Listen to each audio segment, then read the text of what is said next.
que vamos a entregar este momento al Señor. Dios, te agradecemos, Dios, porque hasta aquí tú nos has ayudado, Dios. Gracias, Señor, por todo lo que ha pasado hasta ahora, Señor. Y ahora te pido, oh Espíritu Santo de Dios, ayúdame, Señor, en la predicación de tu palabra. Bendice, Señor, este culto.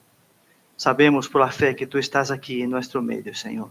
Abra nuestras mentes para poder verte, Señor. Y abra nuestros oídos para poder oír, Señor, el mensaje que tú tienes, Señor, para cada uno de nosotros en esta mañana. Amén.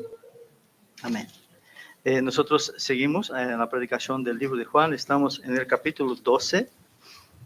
Y capítulo 12 a partir del versículo 12. El título es La entrada triunfal en Jerusalén. Voy a leer el texto. Aquí le hablo primero el día siguiente. ¿Os acordáis de la predicación pasada, verdad? La persecución ya que había con el Señor Jesús. Bueno, desde hace tiempo que viene persiguiendo al Señor Jesús, que tiene ese deseo de matarle, ¿no? Cuando Jesús le resucita a Lázaro, entonces la cosa se complica más aún, porque sabemos que los saduceos no creían en la resurrección, entonces quería matar a Lázaro otra vez, porque dicen, no puede haber resurrección, y quería matar a Lázaro otra vez, ¿no?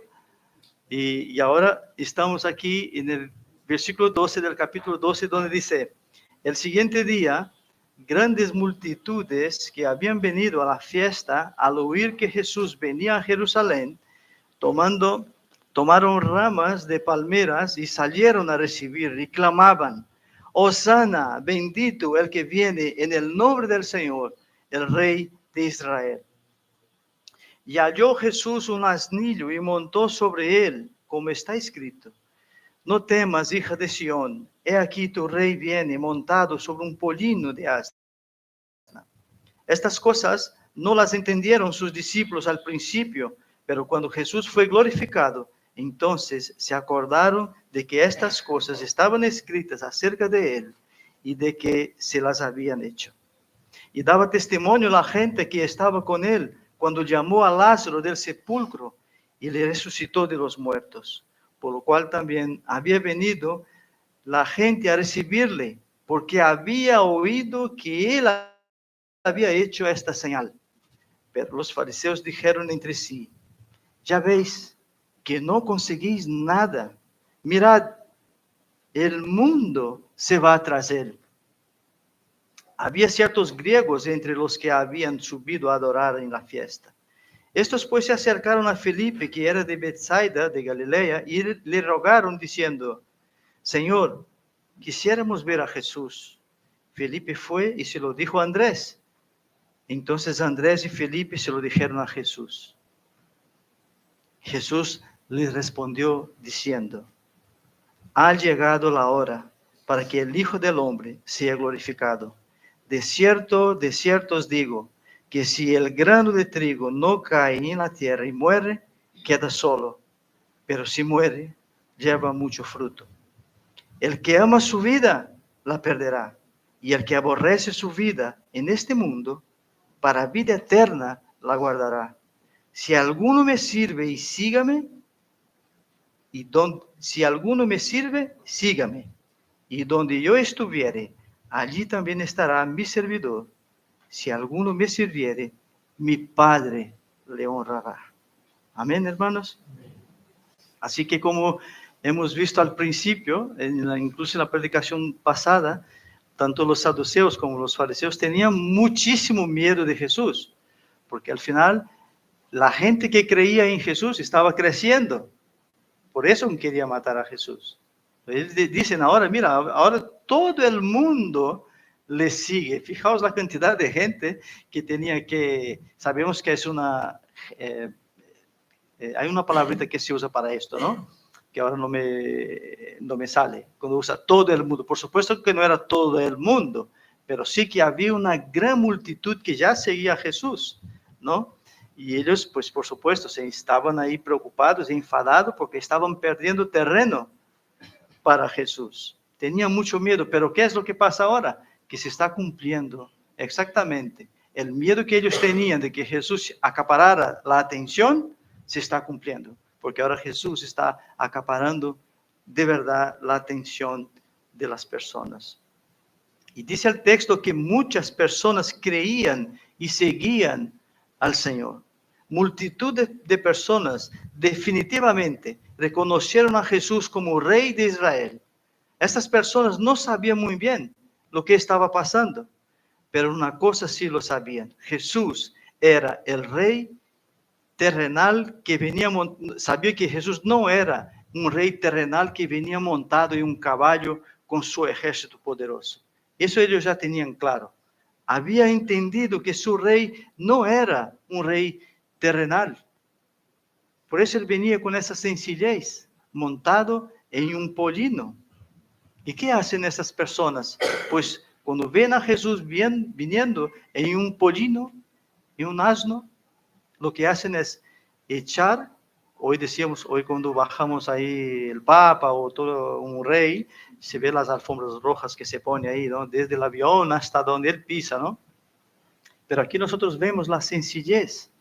Ellos cogen lo que tenían: mantas, hojas de palmeras, hojas de árboles, y tendían. Cuando Jesús iba entrando, ellos iban tendiendo en el suelo como si fuese una alfombra para que Jesús pudiese pasar. Con lo que ellos tenían, hacían esta reverencia al Señor Jesús. Así que el miedo que tenían de declarar públicamente que Cristo es el Señor había desaparecido ya, porque esta gente hasta entonces tenía miedo, había persecución, eran judíos. ¿Cómo podían ahora adorar al Señor? Estaban ahí sus líderes con ojos mirando a ver qué es lo que estaba pasando, pero en este momento muchos entendieron: mira, vamos a dejar de tonterías. Este es nuestro Salvador. Y decidieron abiertamente honrar al Señor. Ya no se escondía, ya no había miedo. Todo lo contrario, clamaban al Señor y gritaban: Hosana, que significa Salvador o nuestro Salvador. Eso es lo que gritaban ellos. Nuestro Salvador, Hosana, gritaban, ya sin miedo, delante de todos. Y así multitudes.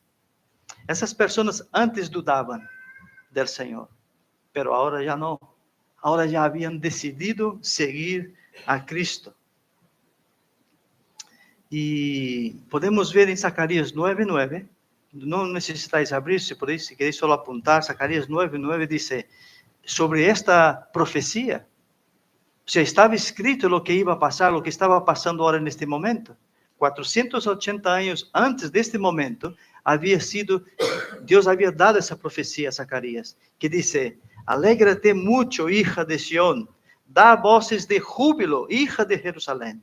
He aquí, tu rey vendrá a ti, justo y salvador, humilde y cabalgando sobre un asno, sobre un pollino, hijo de asna. Ya estaba profetizado que esto iba a pasar. Así que por la gran multitud no creían por esta profecía. Estaba escrita, pero la gran multitud creía, ¿sabes por qué? Como hemos predicado anteriormente, para creer tienen que ver. Como Jesús resucitó a un muerto que llevaba 4 días, ellos ahora creían en el Señor. Ni era por la profecía que estaba escrito, ahora creían en el Señor por los milagros que hacía el Señor. Pero creían, habían creído en el Señor. Es verdad que quizás mucha gente no conocía esta parte de la Escritura, no había tenido acceso quizás a esta parte, pero bueno, creían en el Señor Jesús por verle y lo que él hacía y decir: mira, este verdaderamente es el Hijo de Dios. No hay forma, no hay cómo, un ser humano normal no puede hacer lo que este hombre hace.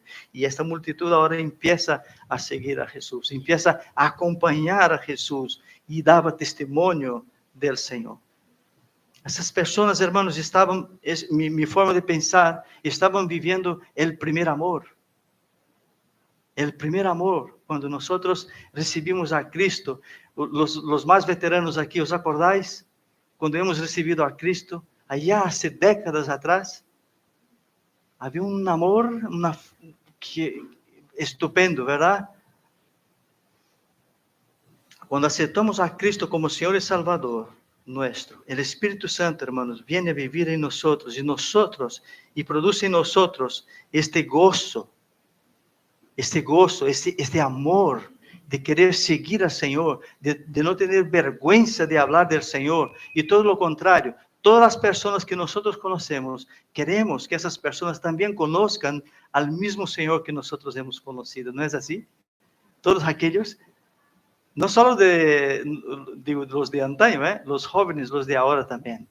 Porque he visto aquí, conozco jóvenes que han aceptado a Cristo no hace mucho y tienen un deseo ardiente en su corazón de evangelizar, de hablar del Señor, no pierde el tiempo, siempre que puede están hablando del Señor. Ese es el primer amor, que debemos esforzarnos para no apagar este primer amor, ¿verdad? Porque eso está en nuestras manos. Eso sí está en nuestras manos. Era eso lo que estaba pasando aquí. La multitud daba testimonio de Jesús. Así que, hermanos, no debemos dejar que se apague este primer amor que nosotros tenemos. Eso está en nuestras manos. El Señor nos da las herramientas adecuadas para que nosotros no dejemos apagar el primer amor. Para que mantengamos las brasas acesas, vivas. El Señor nos da las herramientas. Porque si nosotros no echamos mano de esas herramientas, con el tiempo, hermano, se va apagando. Y se va desanimando y se va enfriando este primer amor. Por eso, la importancia, como decía Gerson aquí en un principio, de congregarnos, de conocernos, de sabernos las dificultades de cada uno, de saber de que todos nosotros somos fallos, pecadores y necesitamos de la gracia de Dios. No somos nadie. El Señor sí es todo. Y cuando estamos en conjunto, juntos, podemos ayudarnos y tener ese amor fraternal de verdad. No aquel amor, mira cómo es aquella, mira lo que me ha contado. No, todo lo contrario. Oremos por esa dificultad. Hay muchas dificultades, ¿verdad? Pero el Señor nos ha puesto. Hay un pueblo, hay una iglesia para eso, para mutuamente ayudarnos unos a los otros. La alimentación diaria de la palabra es una de las herramientas. Como hemos oído hoy, en esta mañana, en un principio, la alimentación, nuestra devocional diario con el Señor, es una herramienta que nos calienta todos los días y que nos hace mover. Así como los coches no necesitan el combustible, para nosotros el combustible del cristiano, para poder estar siempre vivo y activo, es la devocional, estar centrado, leer la palabra, disfrutar de la palabra y de la presencia del Señor.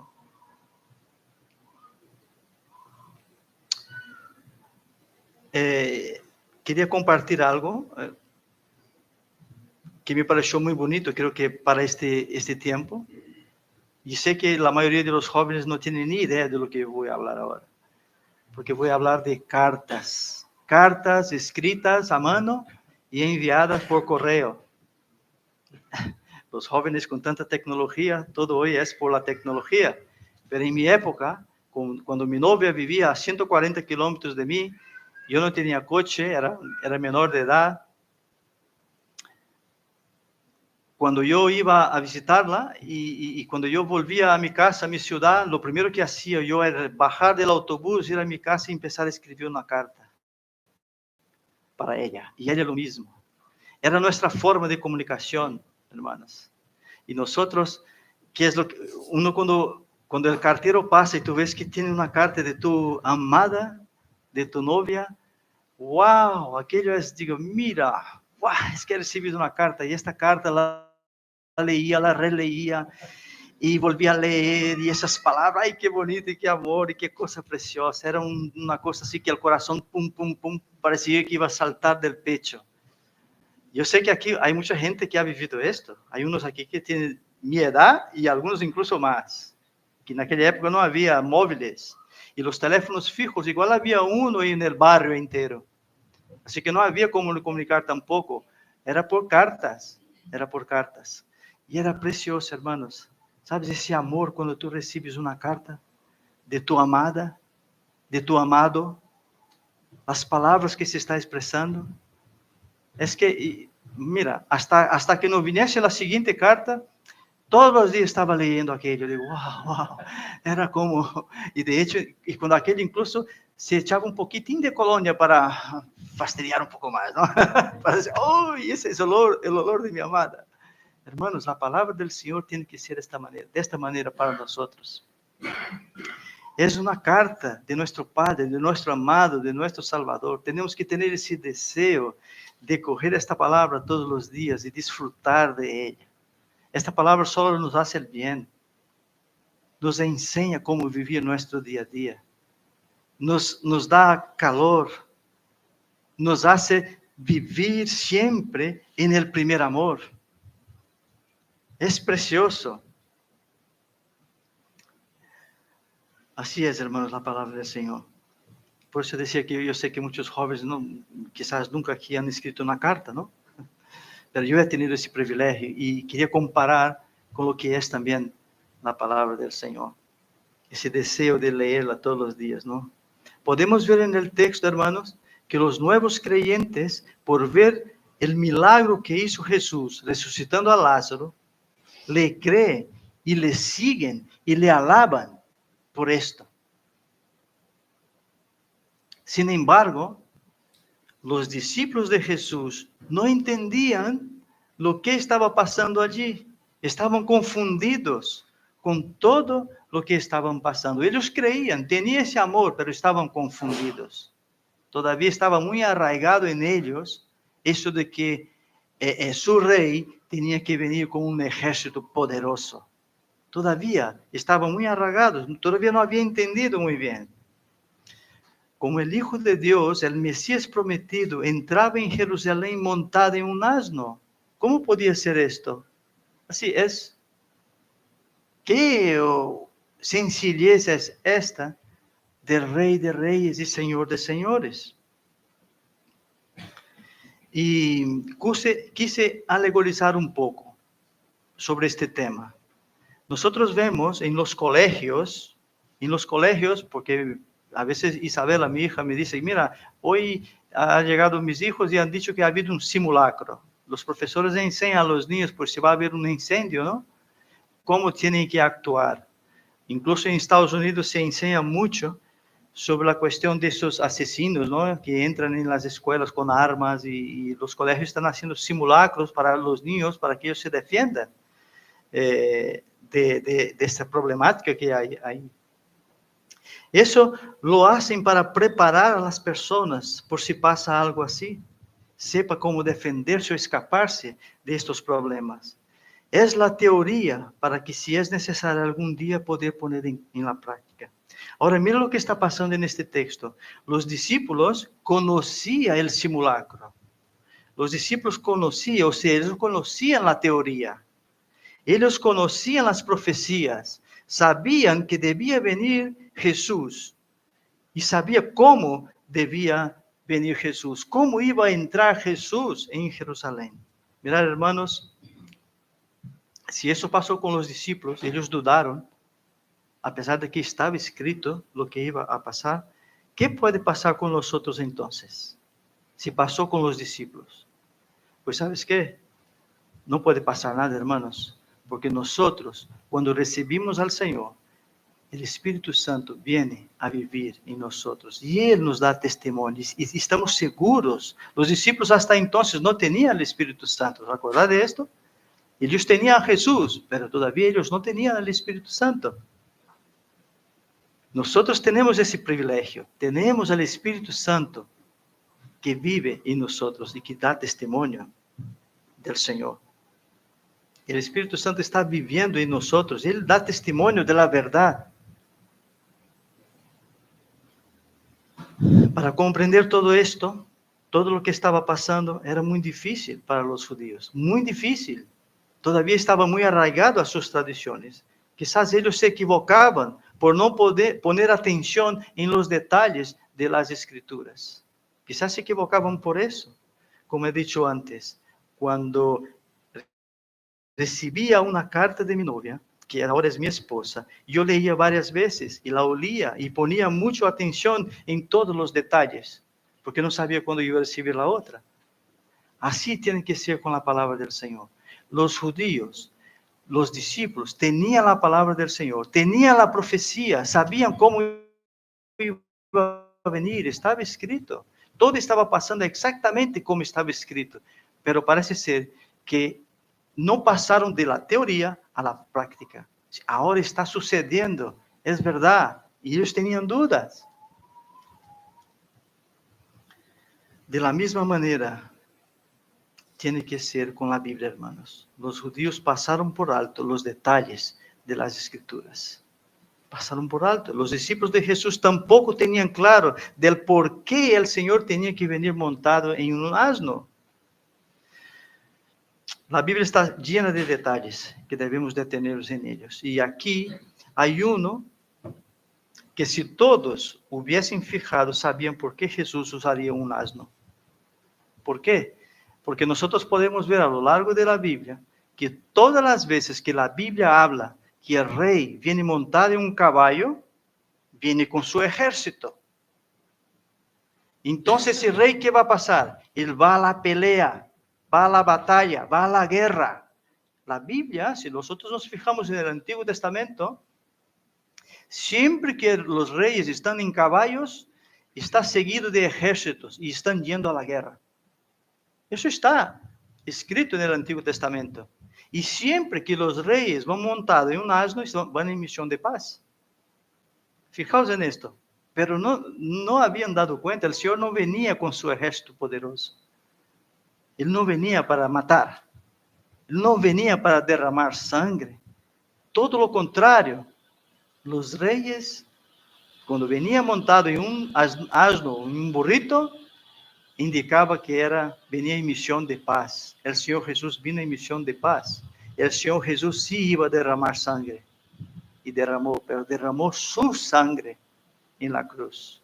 Pero no para la muerte. Él derramó su sangre para vida. Totalmente lo contrario de los reyes que van montados en caballos. Porque van para matar. Porque van a la batalla. Van para la guerra. Pero el Señor Jesús no. Pero los discípulos hasta entonces no habían entendido esto. ¿Por qué viene él montado en un asno? Pero ese era un símbolo de paz. Símbolo de que él realmente era rey. Porque los reyes sí montaban en asnos.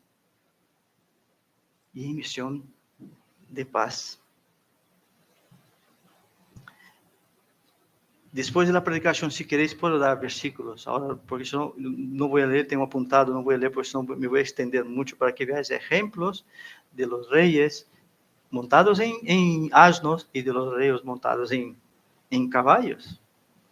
Sin embargo, hermanos, Jesús vino en misión de paz. Él venía para derramar su sangre por ti y por mí. Él vino a traer paz. Él vino a derramar su sangre para rescatar aquello que se había perdido, para que luego nosotros todos pudiésemos congregar en Él. Amén. Él venía a entregarse. No venía a batallar, a matar, como pensaban sus seguidores en aquel momento. Los discípulos de Jesús solo entendieron esto después de que Jesús fue muerto y resucitado. Entonces, ellos entendieron, y de hecho hemos leído en algún versículo que ellos entendieron después de que pasó. Ahora ellos entendieron que sí que estaba escrito esto, y que ahora se estaba cumpliendo. Pero en aquel momento, como he dicho yo antes, y eso, hermanos, es para nosotros esa aplicación, que no estemos siempre viviendo un simulacro. Es real. Nuestra vida, todo momento está siendo puesta a prueba. En todo momento. Es real. Todo lo que hacemos repercute en nuestras vidas cristianas. Amén. Hermanos, nosotros podemos imaginar cosas. Podemos imaginar cosas acerca del Señor. Podemos soñar con el Señor. Pero lo que nosotros imaginamos, o lo que nosotros soñamos, tiene que estar apartado para un lado. Y lo que tiene que prevalecer es la Biblia. No digo yo que los discípulos estaban soñando en este momento, pero quizás ellos tenían una idea. No, Jesús no puede venir en un asno. Pero lo que ellos pensaban no prevalece sobre la palabra. Lo que se va a cumplir es la palabra de Dios, es lo que se va a cumplir. Y estaba determinado que Jesús vendría montado en un asno. Y así fue. Así que nosotros podemos pensar, imaginar, soñar y tener ideas, pero todo esto no es nada comparado a lo que es la palabra de Dios, porque lo que se va a cumplir es la palabra de Dios. Amén. Aquí mismo vemos que los discípulos tenían mucha duda porque no querían que su rey viniese montado en un asno. Era muy humillante para ellos. No podía, ¿cómo podía ser?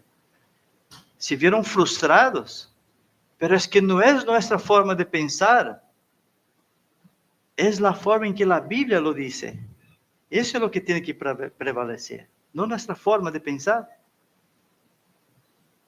Hoy día hay mucha especulación sobre la venida del Señor, pero debemos estar seguros porque su palabra dice que Él vendrá para llevar a los suyos. No hay que estar dando vueltas, el Señor vendrá para llevar a los suyos. Amén. Esta es la seguridad que nosotros tenemos que tener. Incluso aquí los fariseos pensaban, fíjate, que matando a Jesús, todo se acabaría, ¿no? Ese era su plan. Matamos a Él y todo se acaba. ¿Funcionó? De ninguna manera. Ellos tenían un plan y pensaban, pero no prevaleció. Fue todo lo contrario.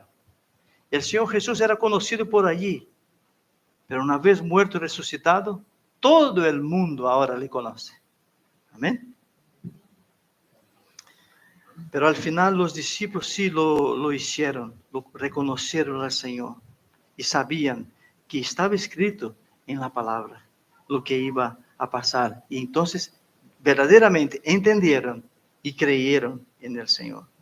Y hermanos, siempre que el hombre se intromete en las cosas de Dios, todo sale mal. Cuando queremos imponer nuestras ideas sobre la palabra de Dios, todo sale mal. Nos equivocamos totalmente. Mucha gente dice, Dios me ha dicho, o a veces omite información en una predicación o en una iglesia, omite realmente el significado de determinados versículos para llevar ventaja, por ejemplo, ¿no? Eso es querer atropellar la palabra de Dios, ¿no? No sale bien, no va a salir bien nunca. Así que los fariseos pensaban así, yo hago a mi manera, hacemos a mi manera, se sentían ya tan poderosos, ¿no? Hacemos a nuestra manera, matamos a Jesús y ya está. Y eso ya se acabó y nosotros seguimos con nuestra vida para adelante. Pero fue todo lo contrario, porque la palabra de Dios se va a cumplir.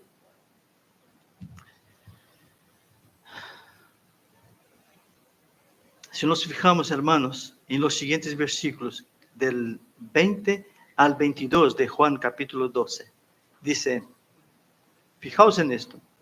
Había ciertos griegos entre los que habían subido a adorar en la fiesta. Estos pues se acercaron a Felipe, que era de Betsaida, de Galilea, y le rogaron diciendo, Señor, quisiéramos ver a Jesús. Felipe fue y se lo contó a Andrés. Entonces, Andrés y Felipe se lo dijeron a Jesús. Es interesante eso, ¿no? Esas personas, cuando llegan allí, buscan a Jesús. Dice la palabra que son griegos. Han llegado ahí y buscaban a Jesús. Querían conocer al Señor Jesús. Fijaos hasta dónde ya estaba llegando el evangelio del Señor. Vienen estos hombres y no vienen por la forma como ellos llegan, no son hombres que querían problemas. Porque mira, llegan, ¿no?, con una educación, dicen, esos pues se acercaron a Felipe, que era de Betsaida, y le rogaron, diciendo, Señor, o sea, con una educación se nota que eran personas que ya habían oído hablar del Señor Jesús y que querían conocerle y que querían seguirle. No conocía al Señor, no había visto milagros del Señor, pero ya habían oído hablar del Señor y querían seguirle. Y ahora están ahí, han ido a la fiesta, a la Pascua, y querían conocer al Señor Jesús. De forma que ellos no son personas mal intencionadas, porque ya sabemos que Jesús corría ese riesgo de ser asesinado. De hecho, nosotros cuando miramos ese texto vemos, fijaos, ¿dónde estaba Jesús? ¿Cómo es que ellos llegan ahí? Y pasa por dos personas antes de llegar a Jesús, ¿no? Primero con uno, luego con otro, y luego los dos llegan a Jesús para presentarlos, ¿no? Pero ellos lo que querían era conocer al Señor Jesús. Y es interesante que en los sinópticos, los demás libros, no relata este punto. Ni Mateo, ni Lucas, ni Marcos relata este punto. Eso solo está aquí en el libro de Juan.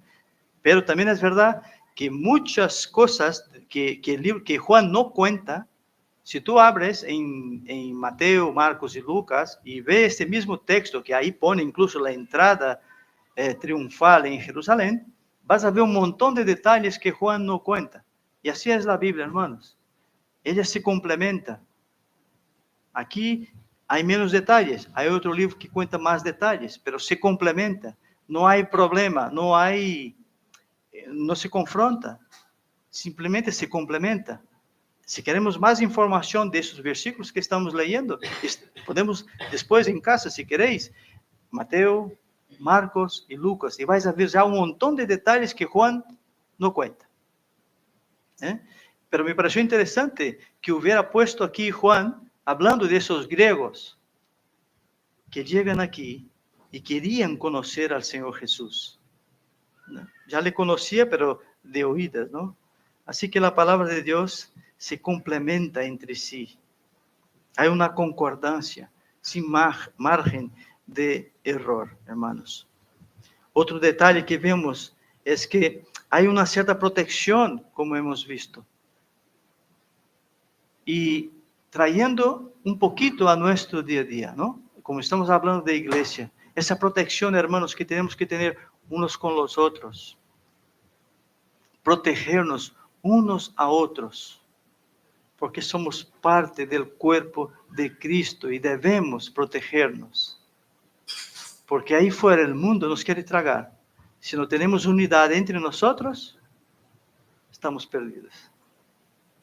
Aquí vemos esta unidad que tenían, ese amor que tenían por el Señor, ese cuidado que tenían con el Señor. Y eso debemos de hacer presente en nuestras vidas como iglesia.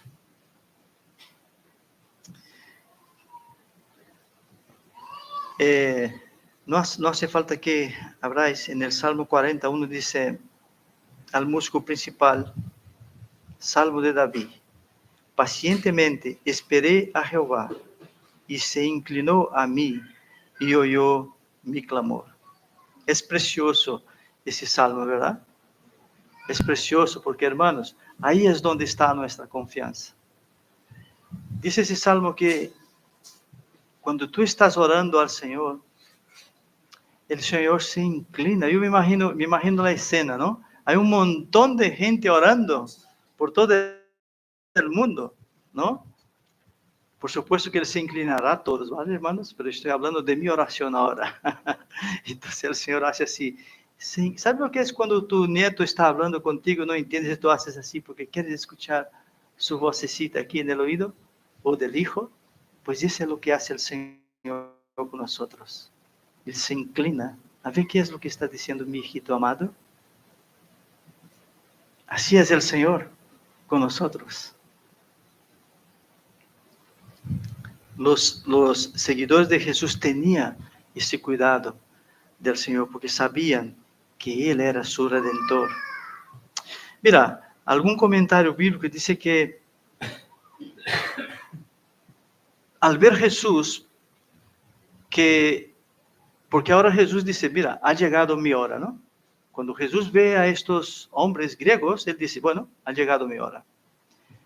Y algún comentario bíblico dice que, bueno, como Jesús ve que llega gente de otro país ahora para adorarle, es como que él ve que su ministerio ya ultrapasó las fronteras. Él dice, wow, ha llegado mi hora, ¿no? Hay tiempo para todo. El evangelio ya empezaba a traspasar las fronteras. Su misión ya estaba siendo cumplida aquí en la tierra. Que era que su evangelio llegase hasta lo último, ¿no?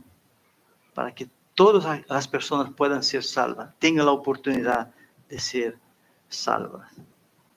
Y ahora Jesús va a usar aquí como una parábola, ¿no?, del sembrador. Como decía el domingo pasado, todo tiene su tiempo. Jesús está diciendo que su tiempo ha llegado. Todo tiene su tiempo para cada uno de nosotros, pero no sabemos el tiempo, pero sí lo tenemos. Jesús dice, cuando ve los griegos, ha llegado la hora para que el Hijo del Hombre sea glorificado. Y ahora estaba hablando abiertamente que ya sus días terminaban. De cierto os digo, que si el grano de trigo no cae en la tierra y muere, queda solo, pero si muere, lleva mucho fruto. El que ama su vida, la perderá. El que aborrece su vida en este mundo, para vida eterna la guardará.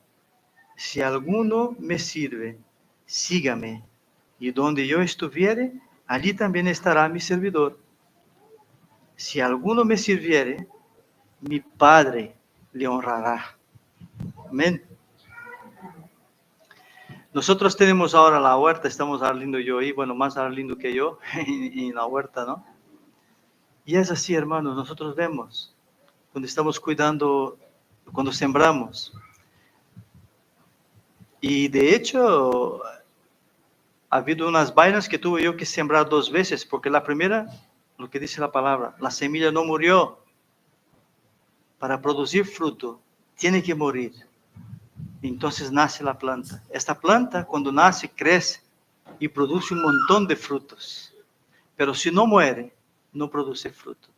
El Señor no solo estaba hablando de Él, que iba a morir, y que después de su muerte, su evangelio iba a expandir. Y mira dónde estamos hoy, frutos de aquella muerte, ¿no? Y nosotros como cristianos, si no morimos para el mundo, no podemos producir frutos. Eso es lo que el Señor está diciendo. Morir, la semilla, nosotros recibimos esa semilla. Hemos muerto para el mundo, ahora producimos frutos. Tenemos que producir frutos.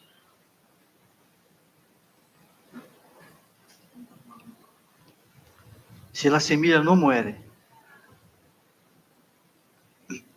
no hay frutos, hermanos. Hay un sacrificio, entre comillas, ¿no? Más o menos lo que ha dicho Gerson sobre el ayuno. Hay un sacrificio, sí. A veces tenemos que hacer un cierto esfuerzo porque, como él decía, si estamos todo el día mirando para nosotros mismos, cómo está mi pelo, qué voy a comer, qué voy a desayunar, qué voy a cenar, qué voy a hacer, yo, y siempre yo.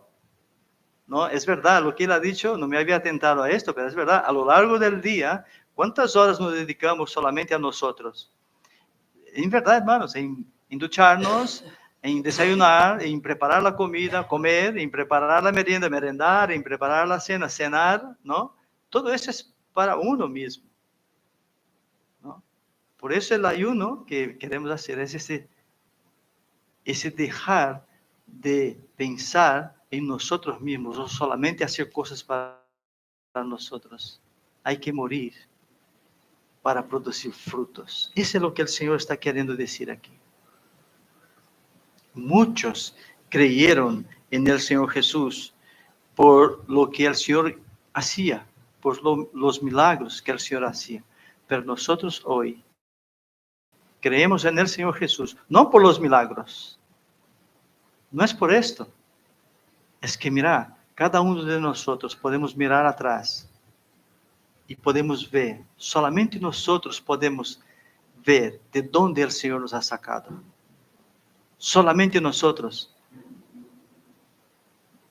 No hay, las personas no entienden esto, pero nosotros sí lo entendemos. ¿Quiénes éramos? Estábamos muertos. Y el Señor ahora está diciendo que si la semilla no muere, era Él. Nosotros hoy no estaríamos aquí, hermanos. Amén. Señor, te damos gracias por tu salvación, Señor. Porque tú nos has amado, Señor, incondicionalmente, Señor. Has sido Dios ridiculizado, Señor, al entrar ahí en Jerusalén, en un asno, Señor. La gente no entendía, se reía, Señor, de ti, mi Dios. Pero tú tenías un propósito, Señor, que era de rescatarnos, salvarnos, Señor. Y hasta hoy tú sigues, Señor, salvando y rescatando vidas. Así que te pido, mi Dios, obra en medio de tu iglesia. Fortalece tu pueblo, para que tu pueblo siga, Señor, lo que dice tu palabra, Señor. Que las personas no estén fijando solamente en sí mismas, Señor, sino que en tu palabra. Bendice tu pueblo, bendice tu iglesia, Señor. En el nombre de Jesús te oramos, Dios. Amén.